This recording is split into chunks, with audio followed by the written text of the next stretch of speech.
The Night of Ice. The night began like any other ordinary evening, the kind that lulls a person into a false sense of safety. Grace Linton stood in her kitchen, humming softly as she packed a thermos of tea, unaware that her husband's carefully planned cruelty was already in motion. 8 months pregnant with twins, she moved slowly but gracefully, her hands instinctively resting on the swell of her belly whenever one of the babies shifted. The house was quiet except for the hum of the refrigerator and the steady ticking of the wall clock. Her husband, Daniel Linton, had called half an hour earlier from his office at Linton Pharmaceuticals, sounding stressed and hurried. "I need your help with inventory," he'd said. "The audit team's coming tomorrow morning. It's freezing inside, so dress warmly." He had chuckled, a soft laugh that she'd once loved but now felt strangely hollow. Grace didn't question him. She never did. She trusted him. Or perhaps, after years of subtle manipulation, she'd forgotten what it felt like not to. Outside, a thin mist hung over the parking lot of the company building. When she arrived, the night was still and the air so cold that her breath rose in delicate white clouds. Daniel met her at the loading bay, all charm and business-like efficiency. "You're a lifesaver," he said, kissing her cheek with a touch that felt more like procedure than affection. He guided her toward the back corridors lined with storage doors, each leading to temperature-controlled rooms that housed millions of dollars worth of vaccines and experimental compounds. The corridors were silent, sterile, and dimly lit by motion-activated lamps. Grace followed him without suspicion, her soft shoes tapping lightly against the concrete floor. She didn't notice the faint tremor in his hands or the way he avoided meeting her eyes. They stopped before one of the heavy insulated doors marked Cold Storage 3C. Daniel swiped his card. The lock clicked, and the door swung open with a hiss of compressed air. "It'll only take a few minutes," he said. "Just check that the serial codes match while I update the system." Grace nodded and stepped inside. The blast of frigid air bit into her skin like needles. She shivered, tightening her cardigan around her shoulders. Inside, shelves rose from floor to ceiling filled with neatly stacked boxes labeled with lot numbers and expiration dates. The lights flickered to life automatically as she moved further in. Behind her, the door shut with a deep metallic thud, a sound that would echo in her memory forever. When she turned, the handle no longer moved. She tried again, confused, thinking perhaps it had jammed. "Daniel?" she called, her voice bouncing off the frozen steel walls. Silence answered. "Daniel, the door's stuck." Still nothing. The silence grew heavier, pressing on her chest until she heard the faint crackle of the intercom above her head. His voice came through, calm and detached. "Grace," he said softly, almost gently, "I'm sorry. I truly am." Her blood turned to ice. "What are you doing?"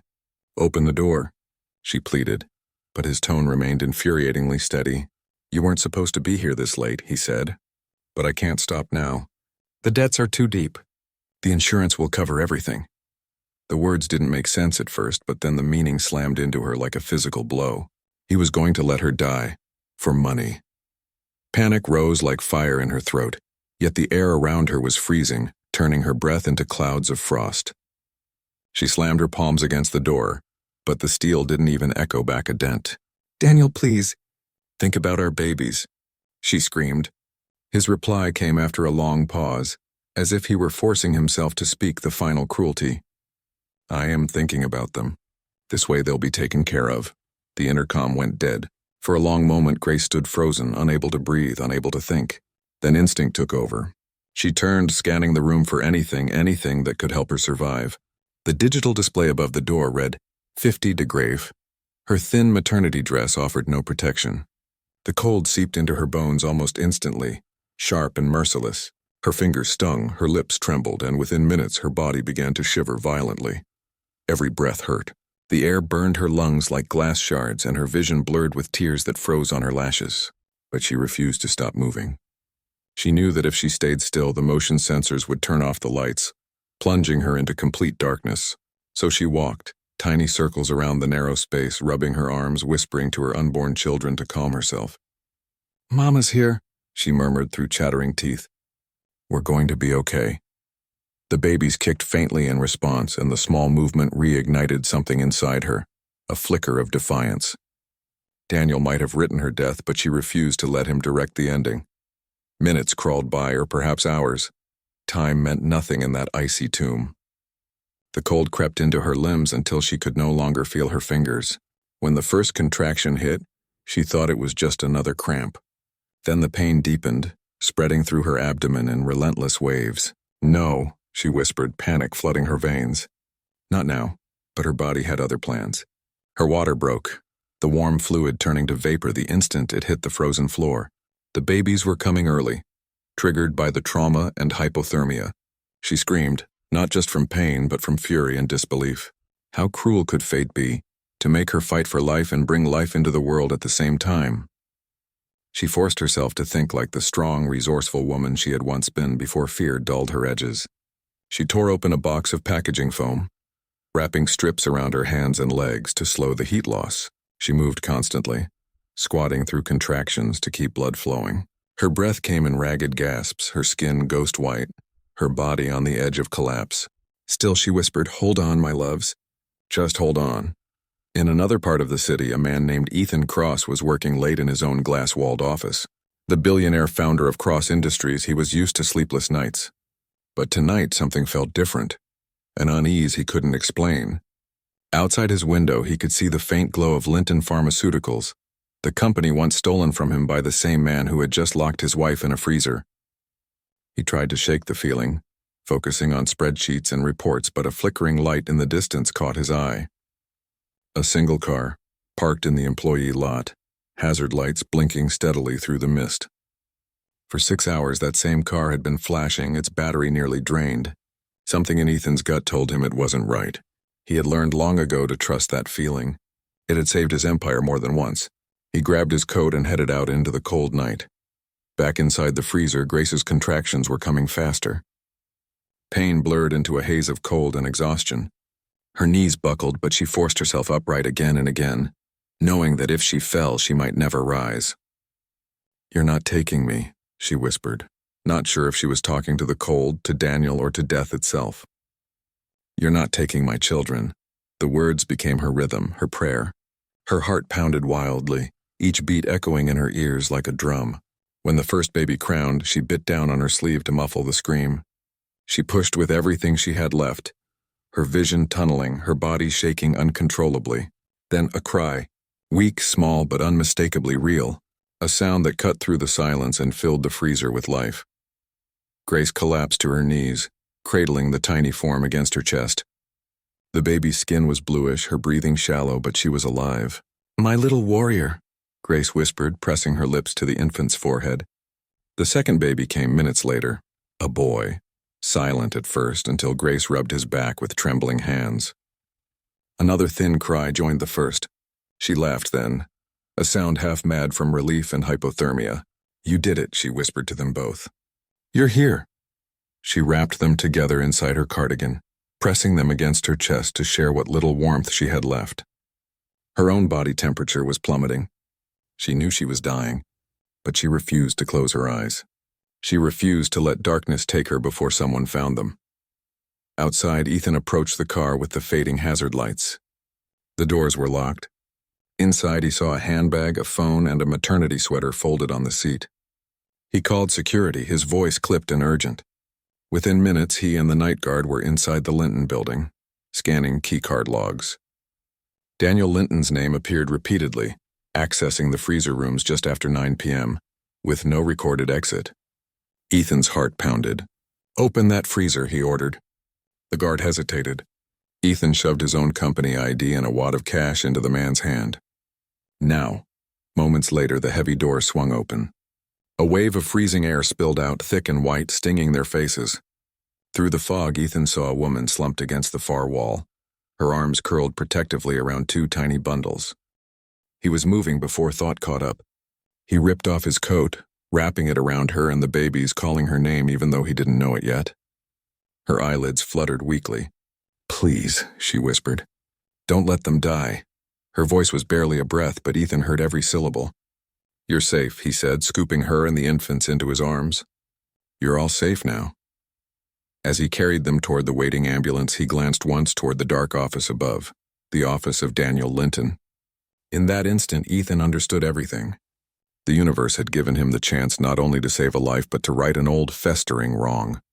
Grace drifted in and out of consciousness as sirens wailed around her. She caught fragments of sound, paramedics shouting vitals. Someone saying twins, someone else saying miracle.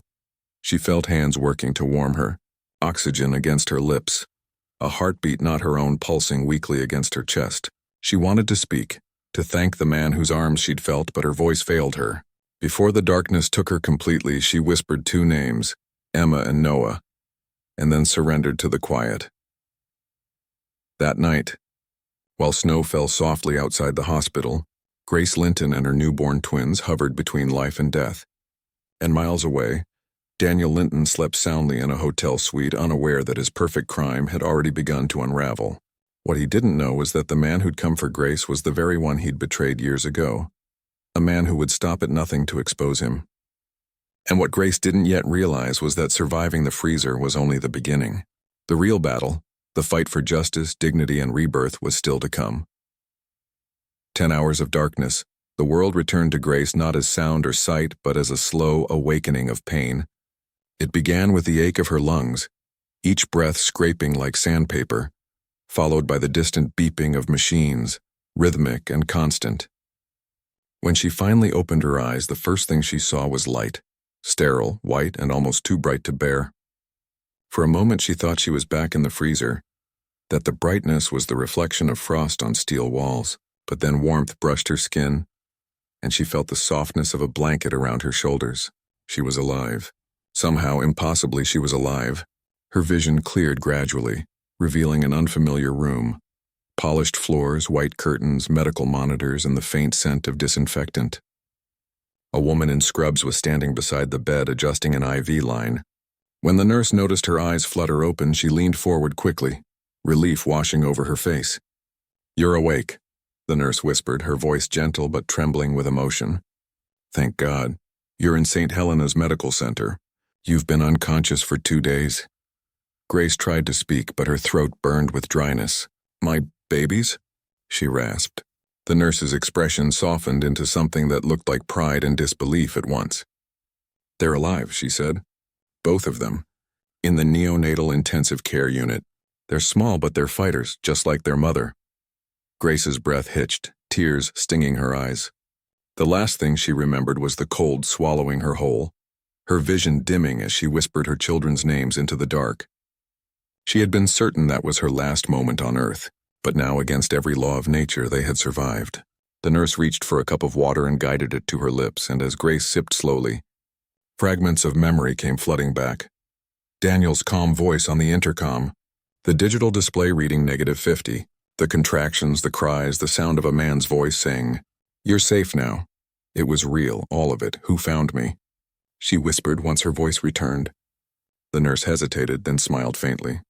"A man named Ethan Cross. He followed his instincts, broke into the freezer with security, and carried you and the babies out himself. The doctors say you would have lasted maybe 20 more minutes at most. If he hadn't come when he did..." Her voice trailed off, unable to finish the thought. Grace turned her head slightly, trying to process the name. Ethan Cross. She'd heard Daniel mention him before, usually with bitterness dripping from every syllable. Cross had once been Daniel's business rival. A man Daniel claimed had betrayed him, stolen his investors, and ruined his career. But looking back, Grace realized that everything Daniel said about others had often been projection. The people he accused of betrayal were usually the ones he had already wronged. As the nurse left to fetch the doctor, Grace lay still, staring up at the ceiling, her body aching in places she didn't even know could hurt. Beneath the blankets, she could feel the bandages on her feet and hands. She tried to wiggle her toes, but found that some didn't respond. Panic flared for a second, but she forced herself to breathe through it. The doctor entered moments later, a composed woman with silver hair and kind eyes. She introduced herself as Dr. Vivian Matthews, the attending trauma specialist. Her tone was firm yet compassionate, the kind that carried both authority and care. "Grace," she began, pulling a chair beside the bed, "you're very lucky to be alive. When you were brought in, your core temperature was 75 degrees Fahrenheit. You had 3rd-degree frostbite on your feet and hands, and you were in severe hypothermia-induced shock. We had to amputate 3 toes to save your foot. You also have nerve damage in both hands, but We're hopeful with therapy you'll regain most of the function. What matters most is you survived, and so did your babies. That, medically speaking, is a miracle. Grace listened silently, absorbing every word without reaction at first.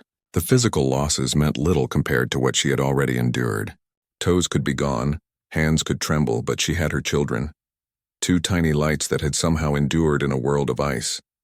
When she finally spoke, her voice was steady but hollow. "And my husband?"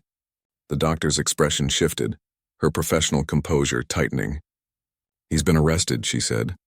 "Attempted murder. Multiple counts.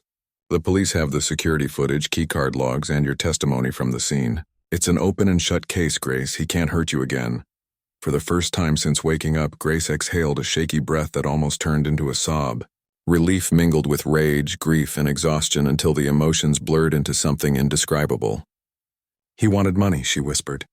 "Insurance. He planned everything. The call, the timing, even the dress I wore."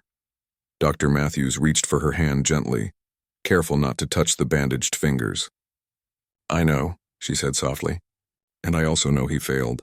That's what matters now." That night, Grace was wheeled into the NICU for the first time. The room was softly lit, filled with the quiet hum of incubators and monitors. Rows of transparent cribs held fragile lives connected to tubes and wires, tiny chests rising and falling with effort. When the nurse stopped her wheelchair beside two of them, Grace felt her heart crack open. Inside lay her twins, impossibly small, their skin delicate as glass. Emma and Noah, the names she had whispered before losing consciousness, now labeled the corners of their incubators. Emma had a tiny tuft of dark hair. Noah's was lighter, almost golden. Their limbs were thin, their faces serene. Each one was a miracle. Grace reached through the circular port of the incubator, her trembling fingers brushing Emma's hand. The baby's tiny fingers curled around hers instinctively, and something inside Grace steadied, the first real calm she'd felt in months. "You're safe now," she murmured, tears slipping down her cheeks. "Mama's here. We made it." The next morning brought visitors, detectives, hospital staff, and one man who entered quietly, without the self-importance that usually accompanied wealth. Ethan Cross stood by the doorway, hesitant, almost uncertain if he should disturb her. Grace recognized him immediately from the brief flashes of memory before she fainted. The man with determined eyes, the one who had carried her out of hell. He wasn't what she had imagined from Daniel's bitter descriptions. There was no arrogance in his posture, no smugness. His presence filled the room not with dominance but with quiet assurance. "I just wanted to see how you're doing," he said finally, his voice calm but deep with unspoken emotion. "The doctors told me you're stable. I'm glad." Grace looked at him, studying his face in a mix of exhaustion and concern. "You saved us," she said simply. "You didn't have to, but you did." "Thank you." Ethan shook his head. "Anyone would have done the same." Grace gave a faint, tired smile. "No, not anyone."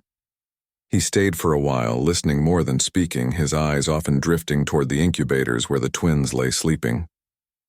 Grace noticed how softly he looked at them, as if their survival meant something personal. Later, she would learn that Ethan had lost a younger sister years ago, a victim of domestic violence that no one had believed until it was too late. That tragedy had shaped him, hardened him into the man who built empires out of grit and grief. Saving Grace and the twins wasn't just chance. It was in a way redemption. Before he left, Ethan turned to her and said, "You have a long fight ahead, legal, emotional, everything. But you're not alone in this. I'll make sure of that." Grace didn't know what he meant exactly, but there was something in his tone that made her believe him. In the days that followed, Grace's body healed slowly, but her mind was a battlefield. Memories returned in fragments. The bruises she had hidden, the excuses she had made for Daniel's temper, the subtle isolation he'd built around her like an invisible cage. For years she had told herself that he was under pressure, that his anger came from stress, that his apologies were sincere. But now the truth stood naked and undeniable. She had been living with a man who saw her not as a partner but as an asset, a tool to control, a pawn in his financial desperation.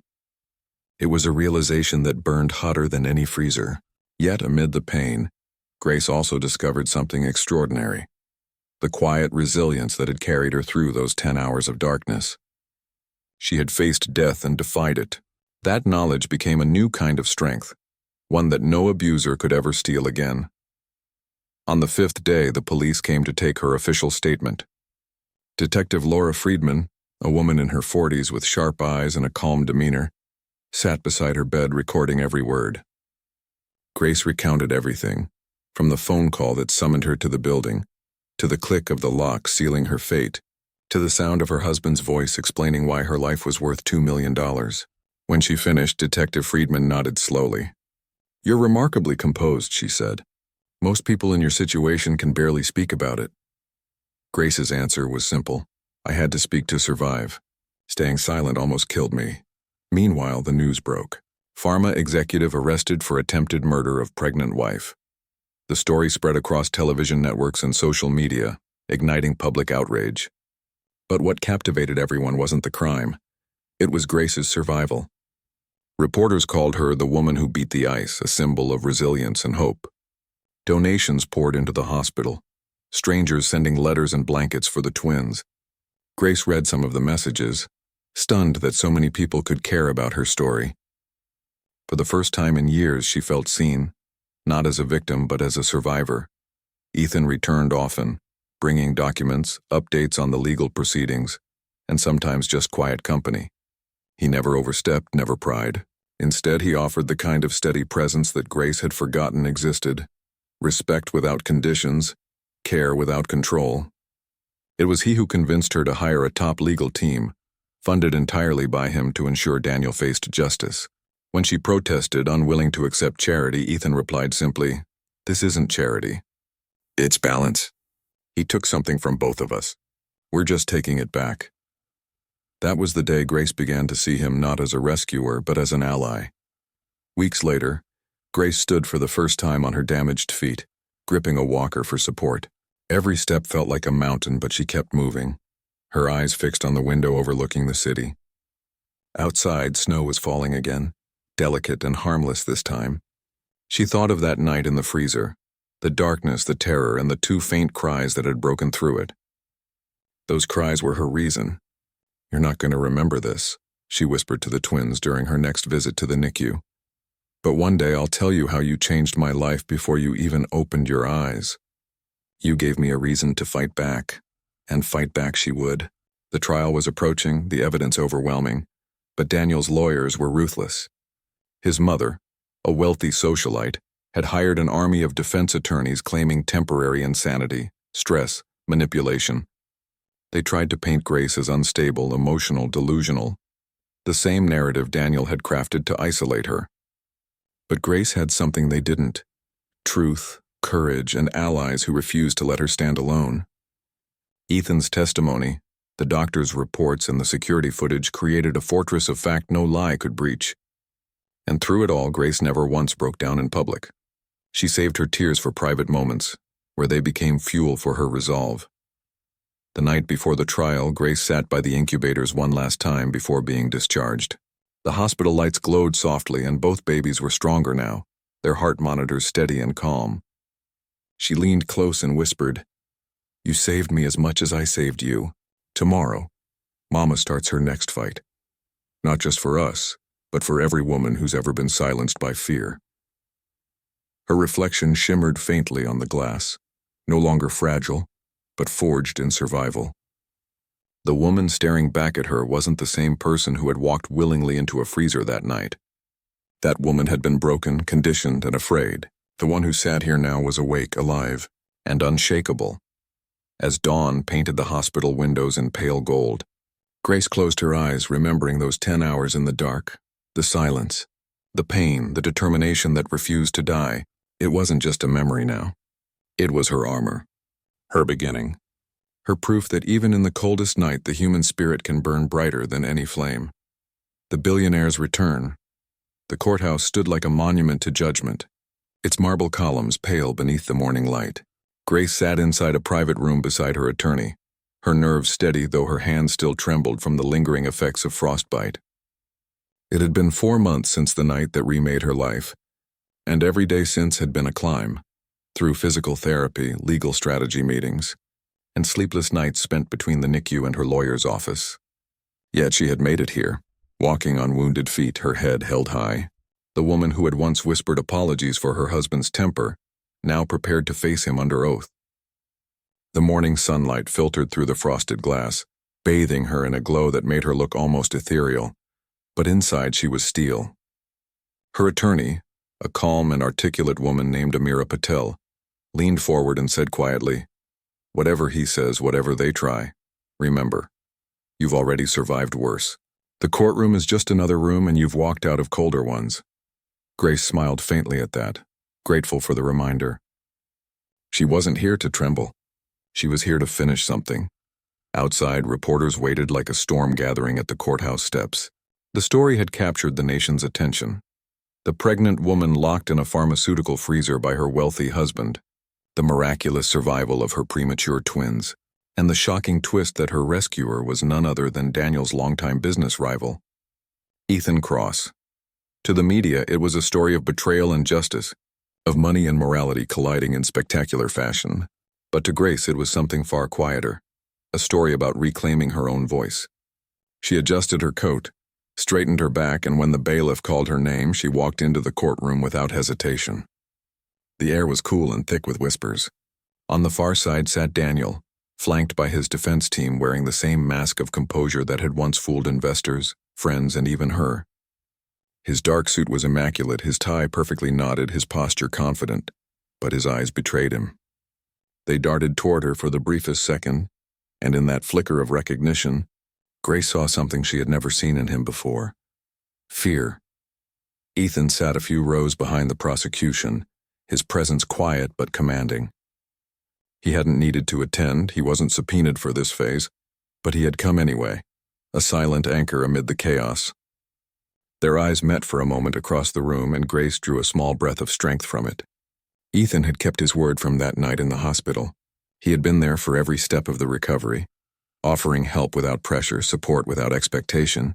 He had funded the legal investigation that unearthed evidence Daniel thought buried years ago. Forged contracts, embezzlement, secret accounts, and, most damningly, the fraudulent insurance policy that had become the motive for murder. With each document, each testimony, the facade of Daniel's life began to crumble like frost melting under sunlight. What had once seemed unassailable, his charm, his wealth, his reputation, was now exposed as a brittle shell around pure corruption. When Grace took the stand, the room quieted. She spoke with measured calm, her voice low but steady, each word deliberate.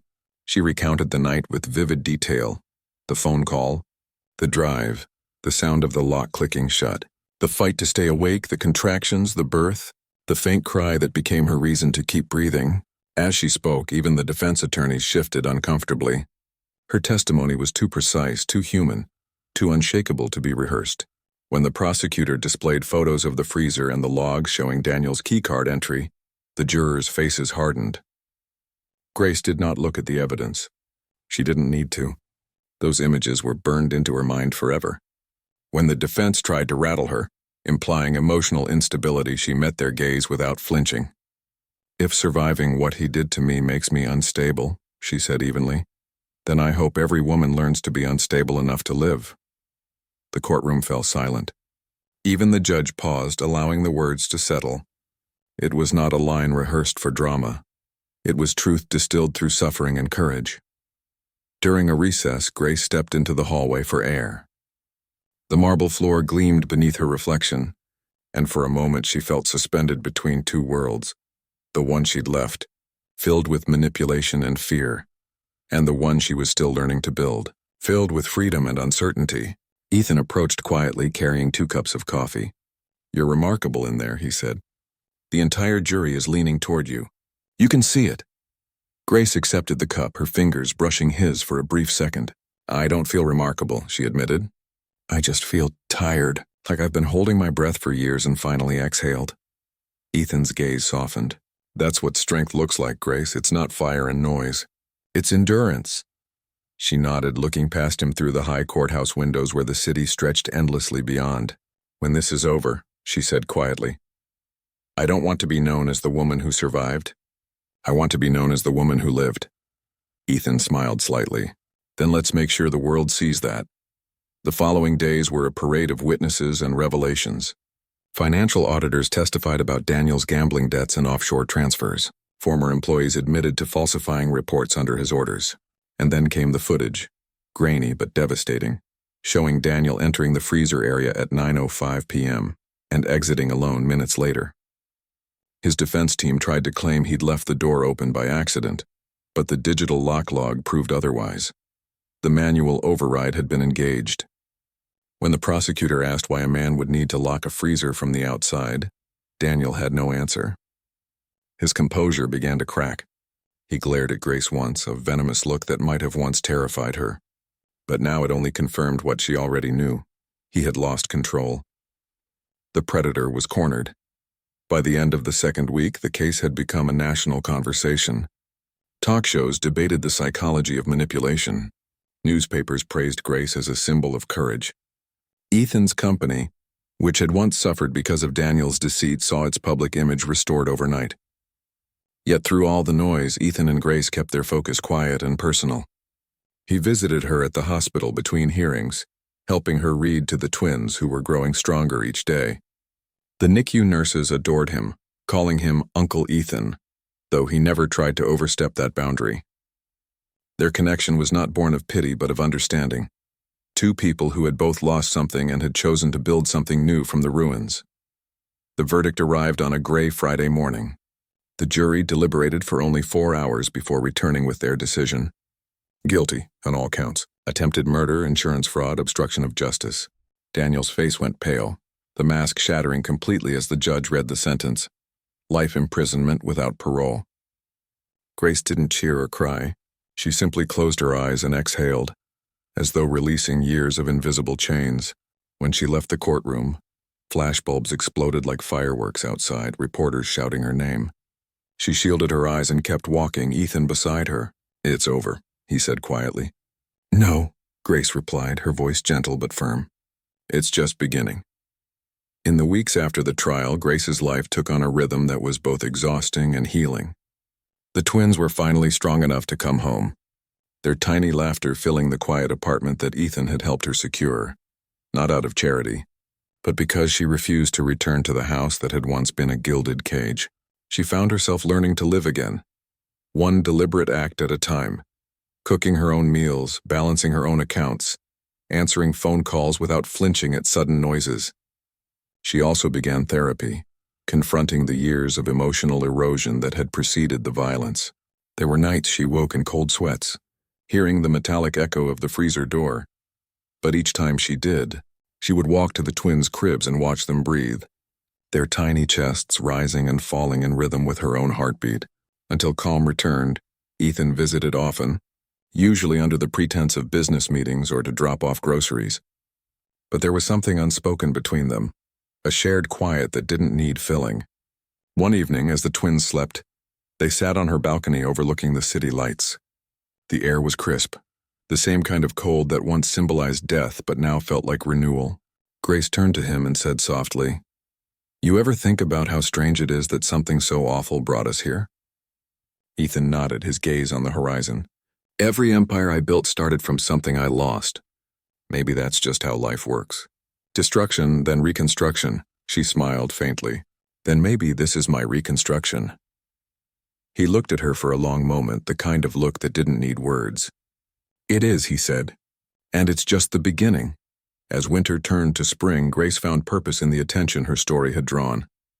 With Ethan's help, she launched a foundation called the Aurora Project, dedicated to supporting survivors of domestic abuse and providing emergency safe housing for women in danger. The name came from her favorite time of night, the moment before dawn when darkness begins to thin.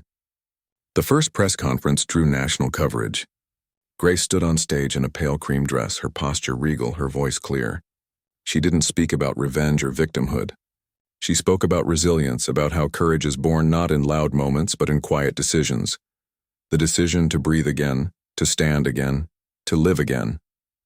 "I was locked in the coldest place imaginable," she said to the cameras. "But even there I discovered warmth. It came from love, from instinct, from the human will to survive. Every person trapped in fear deserves to find that warmth again, and that's what we're going to give them." The applause that followed was thunderous, but Grace barely heard it. Her eyes found Ethan in the front row, smiling proudly, and for the first time she allowed herself to imagine a future not defined by trauma, but by choice. The scars would never disappear, the missing toes, the numb fingers, the lingering nightmares, but they had become part of her strength. She had learned that healing wasn't about erasing pain. It was about transforming it. As she left the stage, she felt a small hand tug her sleeve. Emma, toddling in the arms of a nurse, reaching for her mother. Grace lifted her daughter carefully, holding her close, feeling the warmth of life against her chest. "We did it," she whispered. That evening, as the sun dipped below the skyline, Grace and Ethan stood by the river that ran through the city. The water reflected the orange glow of the setting sun, rippling like liquid fire. "You once said you didn't want to be known as the woman who survived," Ethan said quietly. "Now you're known as the woman who changed lives." Grace smiled, her eyes glistening with gratitude. "Maybe," she said, "but I didn't do it alone.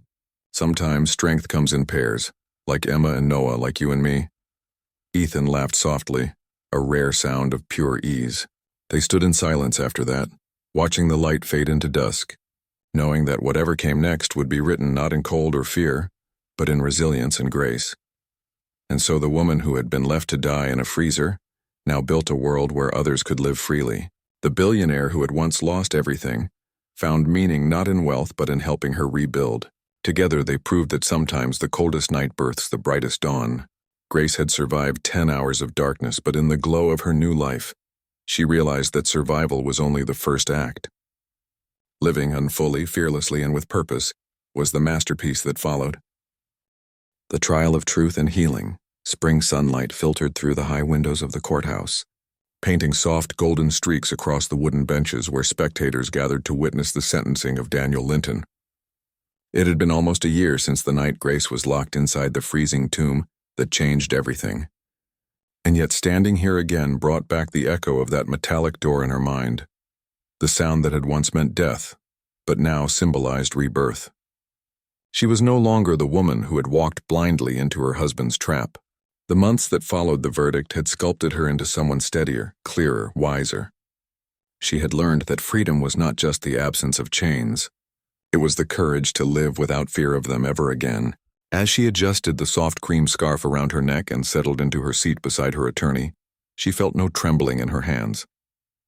Her body still carried the scars of that night, the stiffness in her foot where 3 toes were gone, the numbness in her fingers. But her spirit had long since stopped limping.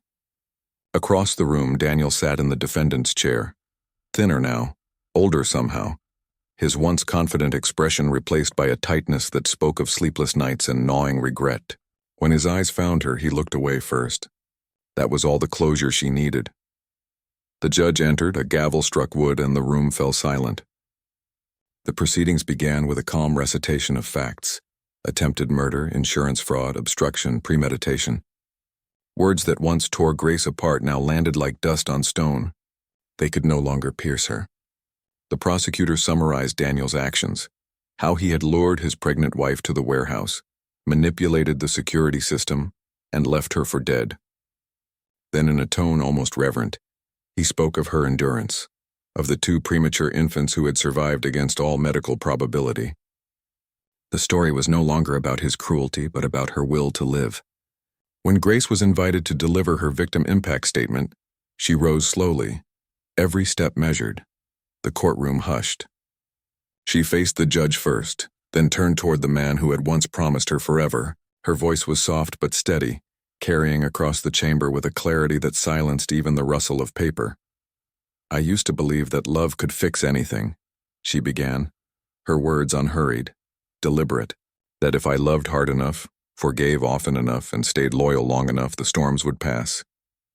I learned the hardest way that some storms aren't meant to be endured. They're meant to be escaped.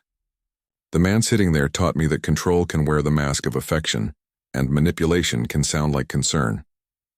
But he also taught me something else, that survival is not a miracle, it's a choice. Every second in that freezer, every contraction, every breath that burned my lungs, I chose to live. I chose my children. And that choice is why I'm standing here today. She paused, letting the words sink in. I don't forgive what he did. Not yet, maybe not ever, but I release it. I refuse to carry his darkness into my future. He can live with it. I've already outlived it. The courtroom erupted into quiet awe. Even the judge, a woman hardened by decades of criminal cases, blinked back emotion. Daniel's attorney whispered something to his client, but Daniel sat motionless, staring down at the table, his jaw clenched. Grace stepped down without looking back. Outside the courthouse, a crowd had gathered. Supporters, journalists, survivors of domestic abuse holding handmade signs with words like hope, courage, Aurora. Cameras flashed, microphones thrust forward, questions shouted, but Grace didn't answer any of them. Ethan met her at the bottom of the courthouse steps, and the world seemed to fade around them. "You did it," he said quietly. She looked at him, the faintest smile touching her lips. "No," she replied, "we did it. All of us who refused to stay silent."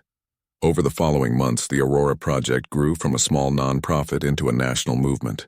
Grace dedicated every waking hour to it, speaking at universities, collaborating with shelters, raising funds for emergency response systems. Survivors began writing to her from across the country. Women who had escaped violent homes, single mothers rebuilding their lives, even men who had lived through emotional manipulation and found courage in her story. The letters poured in by the hundreds, and Grace read every one of them, sometimes late at night while the twins slept beside her. Each story felt like a thread weaving into a tapestry larger than her own pain. The Aurora Project wasn't just an organization anymore. It was proof that from the coldest suffering, light could emerge. Ethan's role evolved quietly in the background. He became the project's primary benefactor, using his influence to secure corporate funding and government grants. But beyond that, he became Grace's closest confidant, the steady voice that balanced her relentless drive with reason. Their relationship deepened, not through romance born of tragedy, but through mutual respect born of rebuilding. There were moments, shared glances over boardroom tables, late-night strategy meetings that turned into laughter, when unspoken affection lingered between them, but neither rushed it. Grace had promised herself that love would never again arrive disguised as dependency. Ethan understood that without words. He gave her space, not absence. One summer evening, they stood together on the rooftop terrace of the Aurora headquarters, watching the city skyline glitter beneath the stars. Below them, the building buzzed with volunteers preparing for a charity gala. The twins, now healthy and spirited toddlers, were asleep in a playroom nearby. Grace leaned against the railing, a soft breeze lifting her hair. "Sometimes I think about that night," she said quietly, her gaze distant. "Not with fear anymore, but with gratitude. It's strange, isn't it? To be thankful for the worst thing that ever happened to you?" Ethan looked at her thoughtfully. "Not strange," he said. "Pain has two choices. It can destroy you or it can shape you. You chose the second," she smiled faintly. "I suppose I did. But I also had help." He chuckled softly.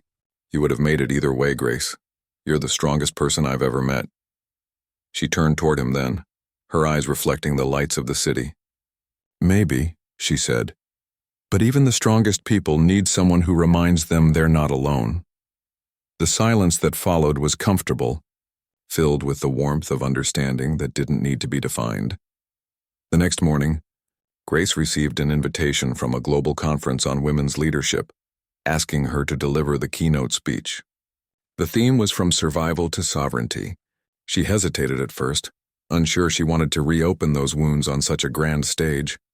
But then she thought of Emma and Noah, of every letter that began with, "Your story saved my life." She agreed. The event took place in Geneva that autumn, drawing thousands from around the world.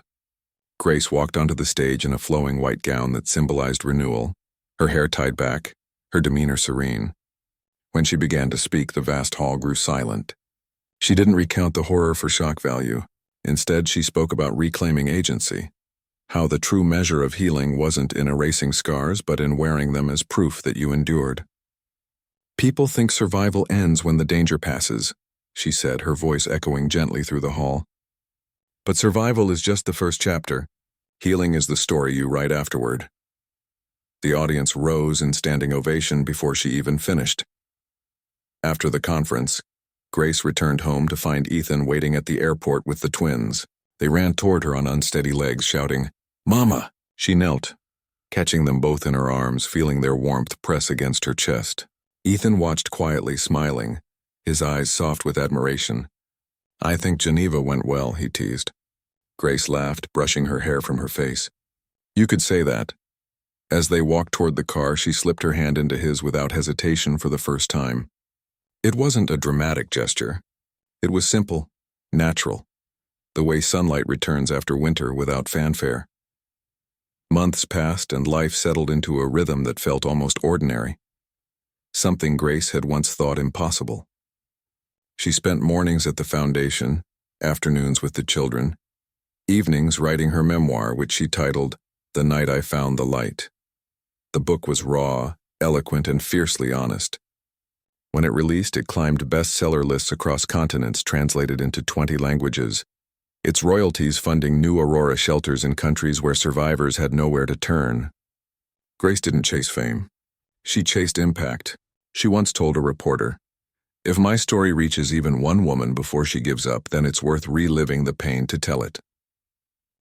Then came a letter, one that stirred memories she thought she had buried. It was from the prison warden. Daniel wanted to see her. For days she wrestled with the decision, unsure if facing him again would reopen wounds or finally seal them. Ethan didn't try to persuade her either way. He simply said, "Whatever choice you make it for peace, not for closure."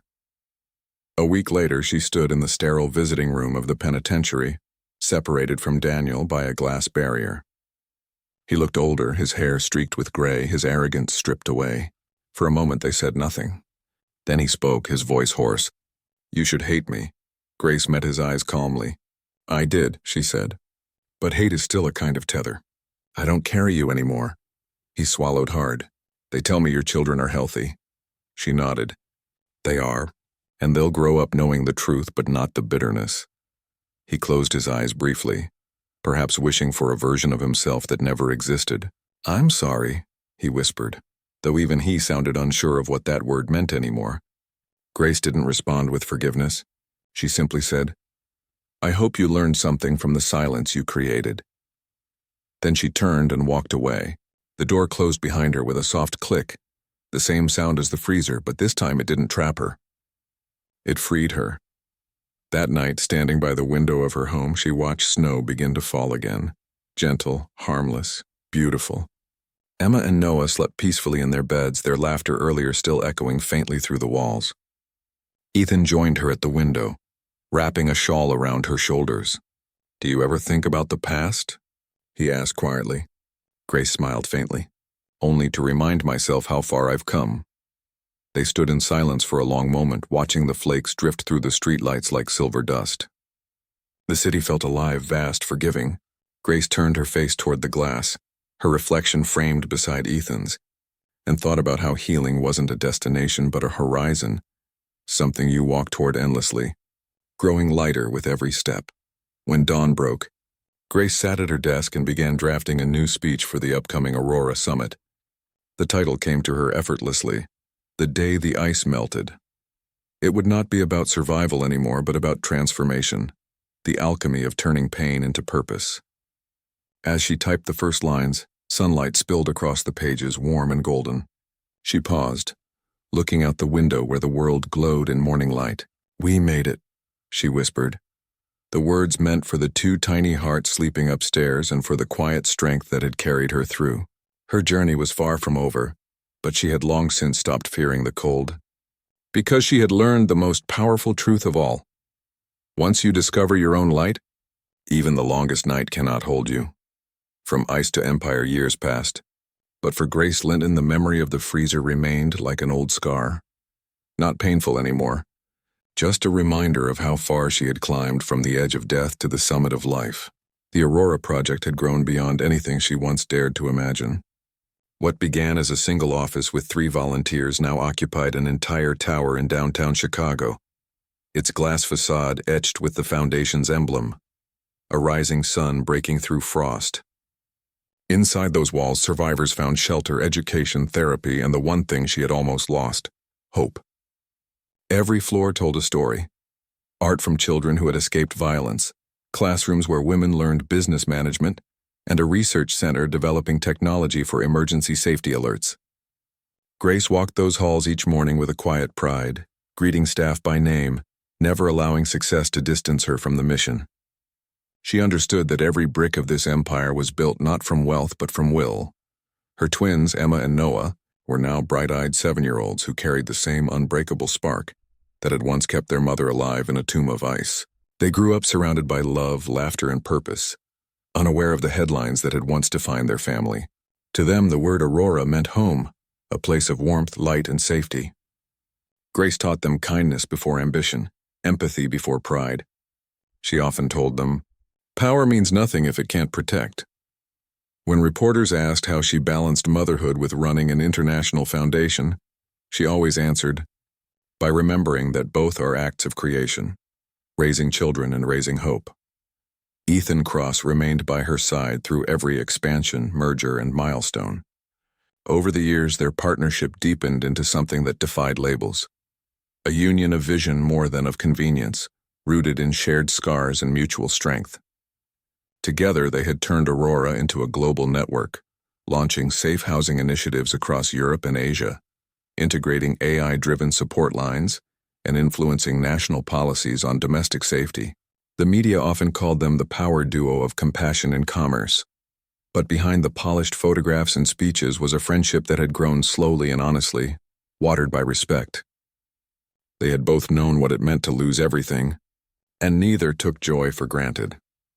One evening, after another successful global summit, Grace found herself standing on the balcony of her penthouse overlooking Lake Michigan. The city lights shimmered like a reflection of the stars, the air crisp but no longer threatening. Ethan joined her, holding 2 glasses of wine. "You built an empire," he said quietly, his gaze sweeping the skyline. "From the coldest night of your life." She smiled, setting her glass down. "No," she corrected gently. "We built it, me, you, every survivor who refused to stay silent. This belongs to all of us." Ethan's eyes softened. "Still, not everyone could have carried it like you did.